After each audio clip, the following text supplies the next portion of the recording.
Hello and welcome. I'm Pastor Dave Grothe, and we welcome you today to this panel discussion around the topic of engagement.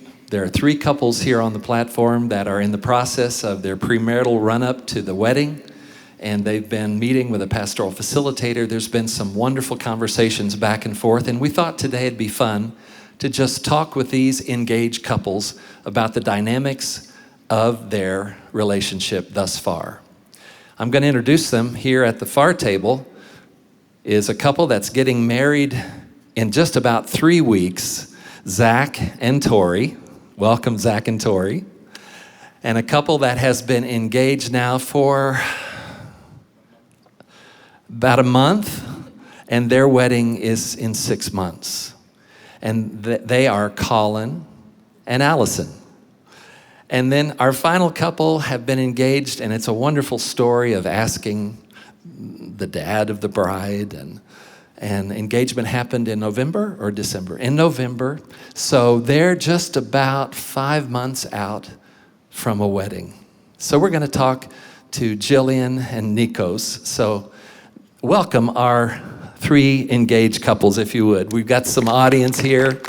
And we're so glad that you've taken this time to be with us today. Now, we flipped a coin to see who gets first chance at this discussion topic. First topic, everybody. What specifically have you 2 learned about yourselves and your relationship during the engagement? Zach, you and Tori go first. What I've learned specifically about myself and our relationship is that communication is critical and difficult, right? Pushing past the difficulties, getting to that space where pressure might start to come in, but pushing past that for the benefit of not just myself, but for our relationship going forward. Tori, any input? I would say the essential, emotional part about staying calm and not letting something even if something is a trigger, not letting the trigger escalate into something else. I think having talked to the other couples on the panel, everybody has had previous relationships, and there's a way for previous things to then enter into your current. And so understanding what could be a trigger for somebody else, and then understanding why they could escalate or why certain things shut other people down, and then being able to factor that in while you're trying to discuss something that has to do with you. I think we've learned a lot about who we are as people as we've been trying to learn to be together. So one of the things I always am interested in when you talk about communication dynamics in a relationship, who is the better listener?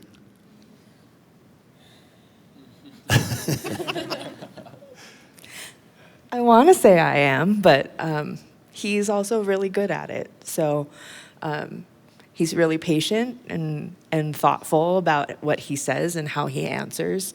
I think we've both learned to give each other space when something comes up that we're like, I don't quite get it, but we also don't need to get it right now. And so we can table something and come back to it when the other person feels like they need more time or just need to come up with good questions. I think it's been helpful for me to know that we're both slow processors also. And so if something comes up, I'm not really able, even sometimes for almost 2 days, to be able to come back and be like, so when you said this, did you mean? And for him to be like, that's not what I meant at all. And so I think we've just learned that all communication stays open, and that nothing ever has to have an end to it, because our relationship's not going to end either. So we have to be really committed to staying the course, no matter how we feel. That is so good, Allison and Colin. What have you 2 learned about your relationship since you've been engaged?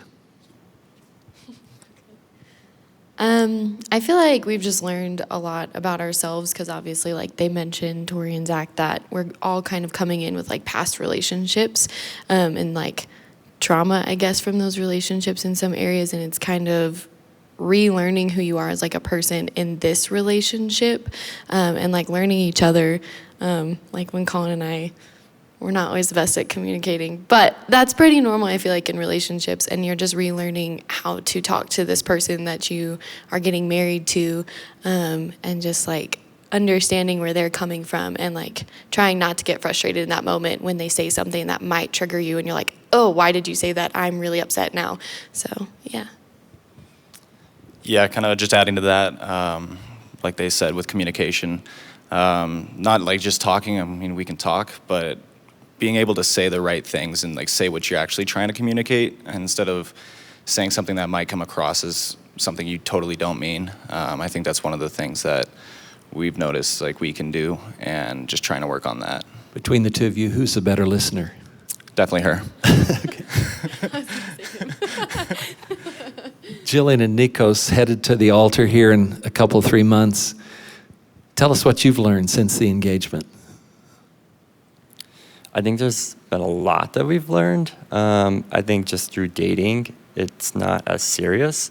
And then once you become engaged, it's like, oh, it's like actually serious now. Like there's dates now and like so much planning, and you actually have to cooperate and like work together.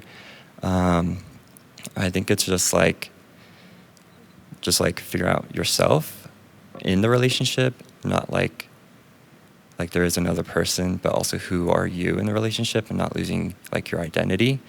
I think that's been something that I've been learning, but also just communication.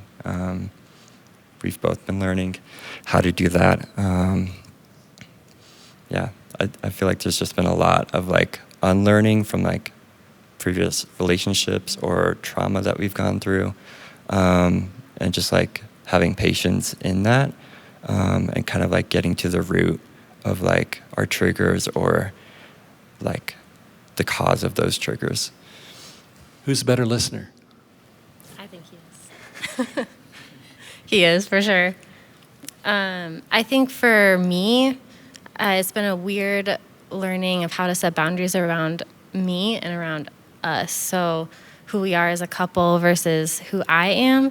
And that's a lot to do with previous relationships, and having to unlearn like being mistreated and not trusting the person you're with, and then being with someone who I'm learning I can really deeply trust, and then walking that out, and that's messy. So You've all mentioned and referenced communication skills and the importance of not just hearing but understanding what they're saying. What other areas in your growth has been noticeable? Which other areas have you felt like you've grown in since you got engaged? Kind of made, like Nico said, it's now for real.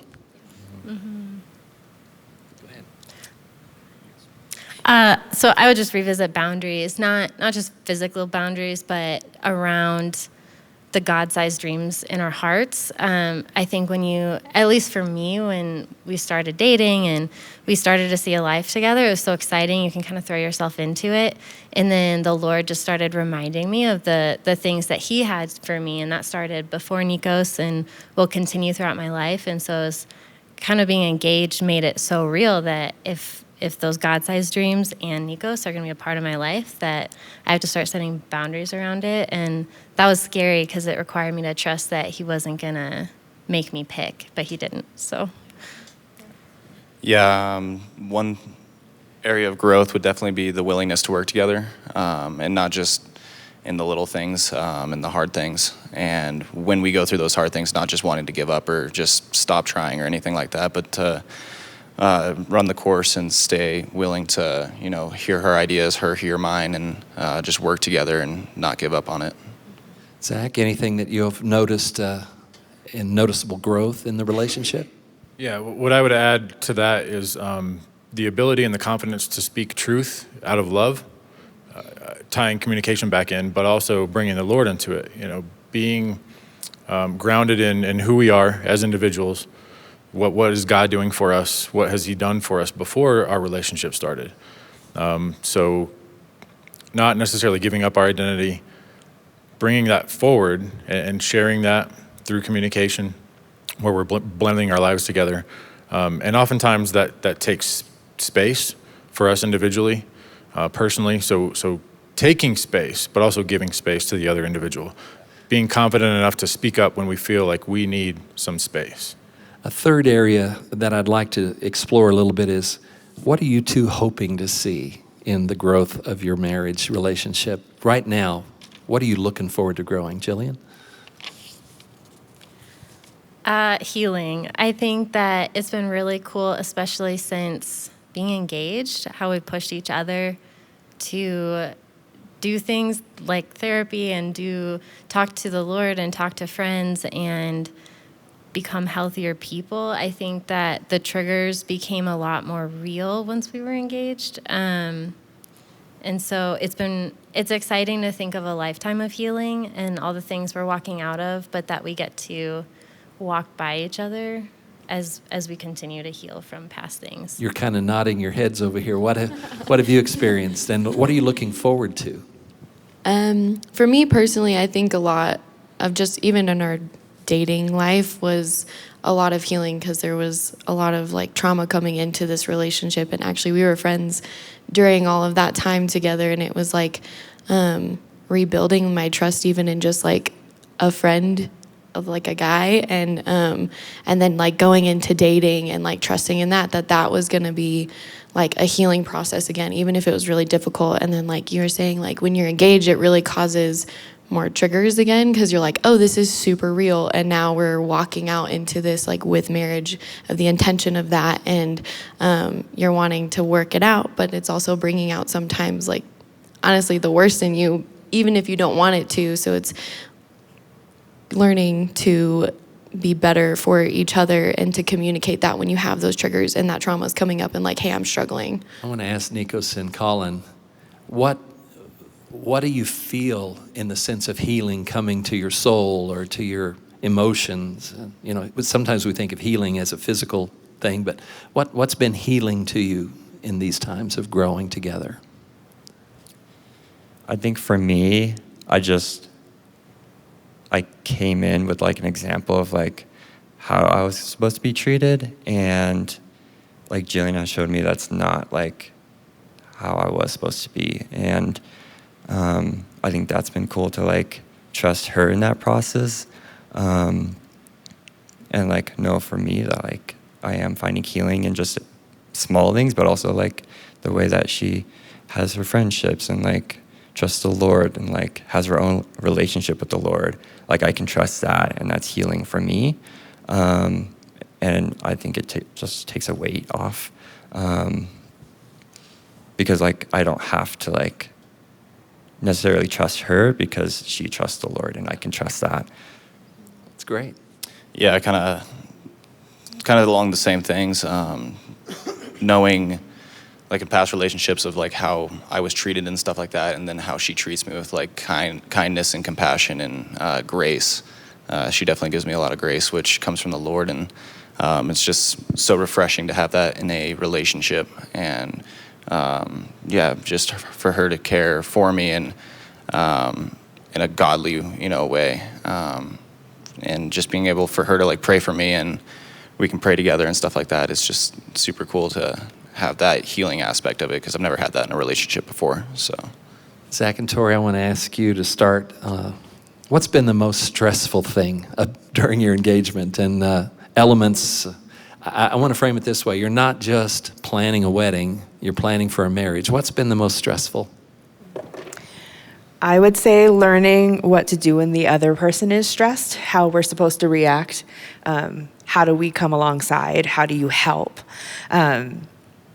I mean, we had a hard week this week. I manage stress solo, and I'm not the same person when I'm stressed out as I am when I am calm. I can manage other people's stress and other people's trauma and like things fluctuating really, really well, but internally when it's my own, a lot of times I know I go into myself, and I a lot of times can't pick up my head again until I'm done, when whatever is causing the stressor is kind of moved into the next phase. And Zach really wants to come alongside, and he wants to be comforting, and there are all the things that in my stress I'm like, I that's moving me out of my task mode into a feeling mode, and I don't manage that well. And so that has been interesting to work through, and to know that if I know what he's offering, and I know that he's trying to be caring. And so I have to acknowledge his care while at the same time being able to communicate.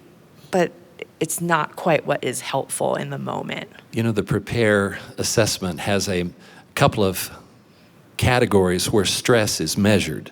25 different stressors in your relationship. And then back in the personality, scope personality process, it talks about how we carry stress when we're, emotionally, how we carry it. Now, you referenced that you're different. How are you different, Zach, in the stress, the way you carry stress and respond to it?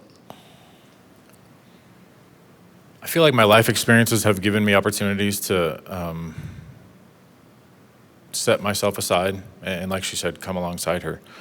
Romans 12:15 tells us to rejoice with those who rejoice and mourn with those who mourn. And when we're both in a state of mourning, it's difficult to bring myself out of that. So yeah, we can rejoice together. That's really easy, right? As couples, when things are good, things are good.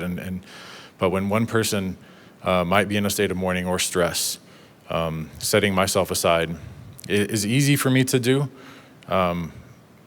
So finding new ways to adapt to her stress management and setting my own aside is something that I'm being molded through experience leading up to our future together. Jillian, I wanted to ask you, since Nikos went all the way out to your folks' house kind of quietly to ask permission to propose, since he proposed and since you said yes, what's been the most stressful thing that you've dealt with?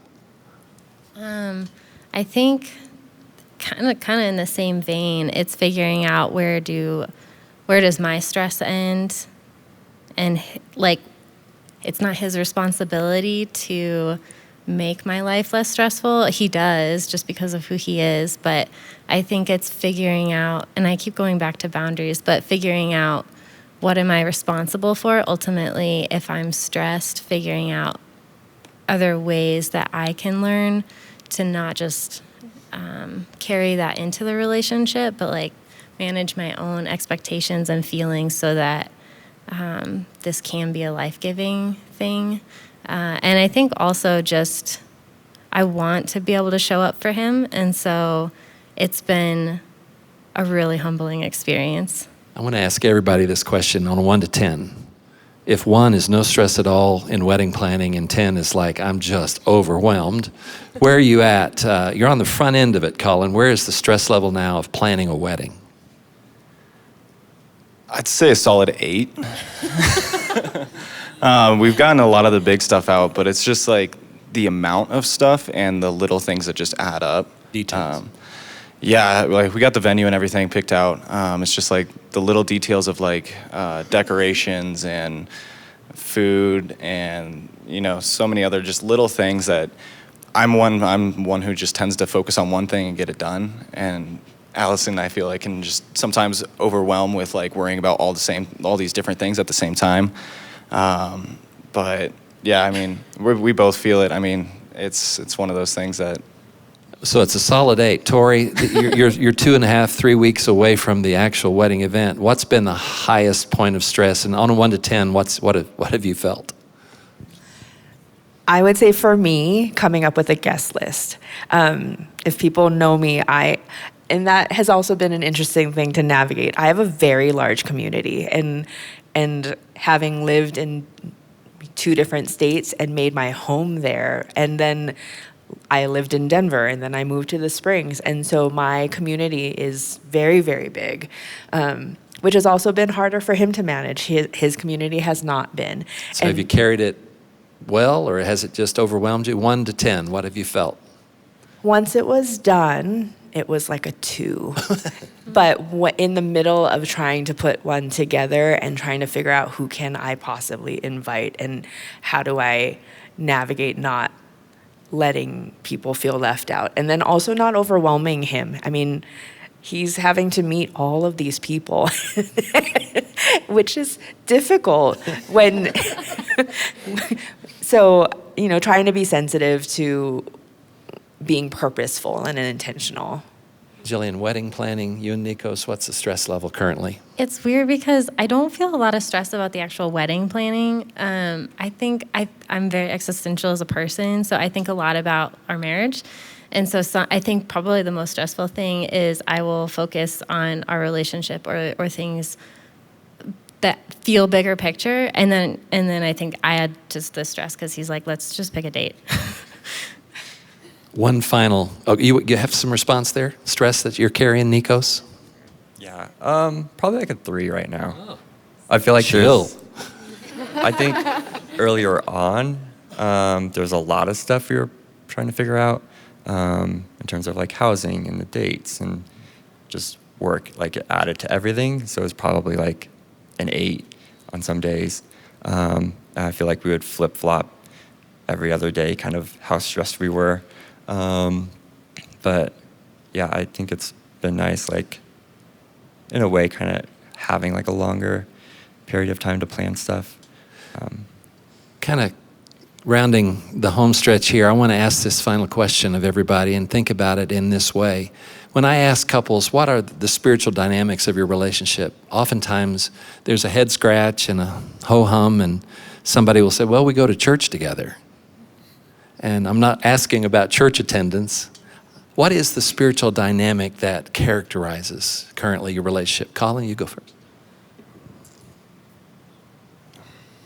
I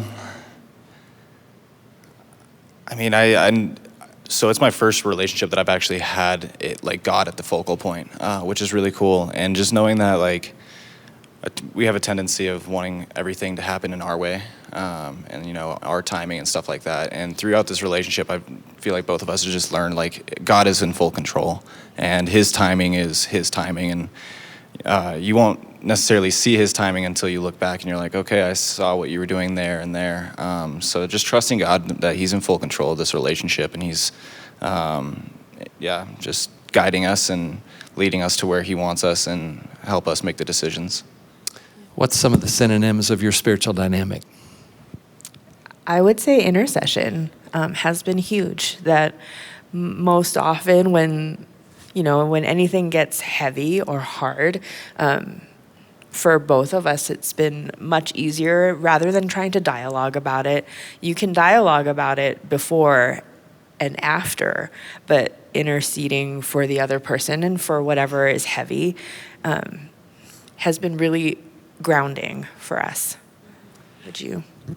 Not to be too personal, but Zach and I had a moment of prayer back a few months ago, just at the end of a service, about the future. What has been the spiritual dynamic that you felt from the Lord in between you and Tori? Thank you for acknowledging that. That was a very important moment for me. And some of the first words that you spoke was related to time, right? And that's common for people that are in engagement, especially short engagements. So me taking that and holding it and also reflecting and weighing that against the world's definition of time, where time is eternal for us and the Lord has everything planned out. So just acknowledging the fact that He will always be there, regardless of the day of the calendar, regardless of the hours of the day, and staying connected to the Lord as often as possible in those moments of time that we do have leading up to our marriage. So your advice in that conversation stays with me daily, and just trusting that every moment of every day we are covered, we are protected, He is our shield, and that He goes before us. Spiritual dynamic between the two of you? I would say probably like trust. Just like a deepening trust of the Lord because of how like Jillian has just like entrusted me with like just like the vulnerable parts of her and like her story. Kind of just reflects back on like how much the Lord loves me, and I think that's just like really cool because I think I had like a picture of how much the Lord loved me or like cared about me, But like Jillian has been like an example of that. It's been really cool. I think starting engagement and then heading into marriage, we think with eternity in mind. Like these relationships only last on this side of heaven, which is kind of sad sometimes. But I think ultimately it's really cool to find a person who, like, we're all just walking each other home. And so the fact that we can, in a very failing way, usually because we're not Jesus, we can be Jesus to each other, and love each other and speak life over the person, and operate praying for the person. I mean, intercession is so huge. Like sometimes talking about things you feel like you're going in a circle, and then you spend 10 minutes praying on your own, and you come back and you're like, you're a different person.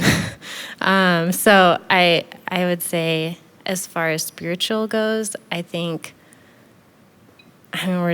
this sounds so cheesy, but we're children of God. So it's cool to see him as a reflection of Christ. And I'm doing that too. And humility and all that. That's outstanding.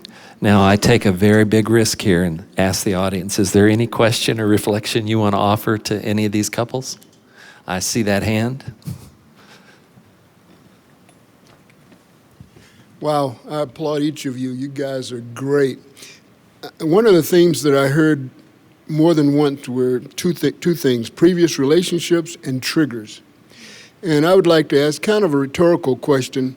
How do you close the door on those previous relationship issues? Because you don't want to drag that into your marriage. So if you could comment on it. Go ahead. Prayer, that's it. I don't know. I really just have to give it to the Lord.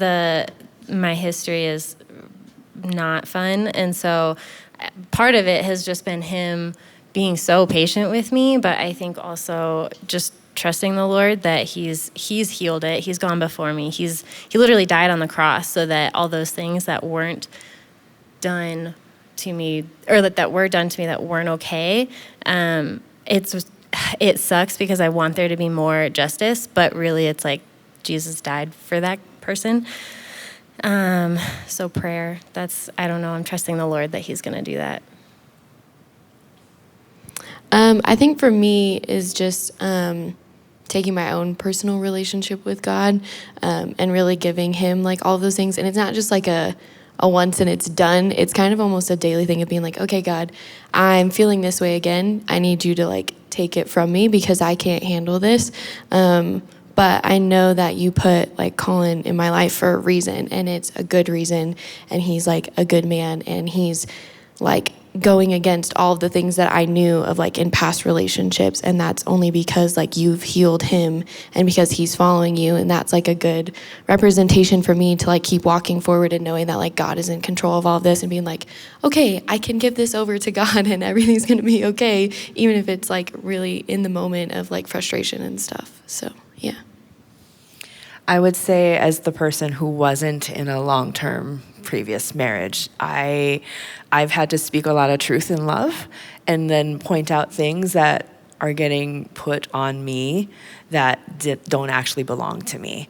I think we've had really good talks about, I understand why you're reacting this way, but is that something you're reacting to because it's mine, or was that something that you're interpreting as something that is me but wasn't actually me? And then being able to talk about it and then pray through it and then speak truth over it, speak God's truth over all of it, that this is a different relationship and we are new and we're still learning. It's also him giving me lots of grace and then being vulnerable enough to talk through it. I have to admit all the time, I don't know how to do this. I've been single for 45 years. I was single for 45 years until we started dating. And so a lot of my life was me taking care of myself.